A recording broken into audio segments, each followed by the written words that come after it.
Good morning, 7th graders. Today we have lesson 12, and what we're doing today in our lesson is we're practicing our story that we're going to read. At the top of page 42, in the paragraph, it says you're supposed to find a place to practice reading your book. So that's what you're doing for your new part today. Hopefully you guys have picked out your book, your child's book, or maybe just a chapter of another book that you guys can read with lots of expression and facial expressions as well, and different tones of voice and things like that. If possible, find a room with a mirror. So you guys could just maybe go lock yourself in the bathroom and just practice reading it into a mirror, practice reading with good expression, and make sure you have good eye contact with your audience as well. That's a big thing in public speaking, is when you're talking to the people or reading them a story, is making sure that you have good eye contact with them, okay? Using good voice expression, things like that. I went over that, and body gestures as well, right? So if our story is, if someone's pointing at someone, we can point at them, or if they're crying, you can maybe, I'm not sure how you would do that facial expression, but you could sob, you could use I'm so sad, things like that. So here are some things to keep in mind as you practice. So first off, you're gonna say the title of your book and the names of the author and illustrator, okay?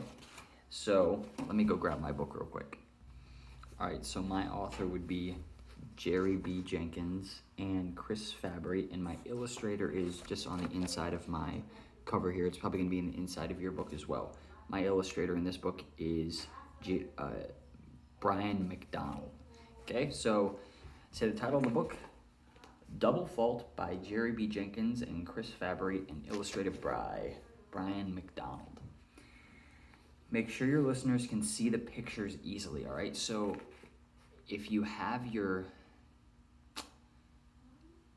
I would highly recommend using a children's book, because you're gonna wanna have a book with pictures if you can. Don't read too fast, speak clear and loudly, enough for all to hear and understand. Use good posture, take breaths at punctuation marks, not in the middle of some sentences. All right, be sure to read the book to your family. They may have some suggestions for you, all right? So this can be a fun family activity. Is for your new part today, you practice reading your story, your children's book, practice over those points, and then after you feel comfortable reading it, go ahead and you can practice with your family. If you have your children's book, you can hold it like this, make sure they can see the pictures, and you guys can read along, and making sure you study over those points, because a good storyteller or a good public speaker makes what they're saying that much more interesting, all right? So if you guys are able to use good expression and things like that, people will be much more interested, all right? That is your new part, other than your direct and indirect object review. Make sure you read over that and go over the new part about diagramming those as well. This is a review. I know you guys know what these are, but just make sure you go over that and get it in your brain some more. All right, that is all for this video, and I will see you guys later.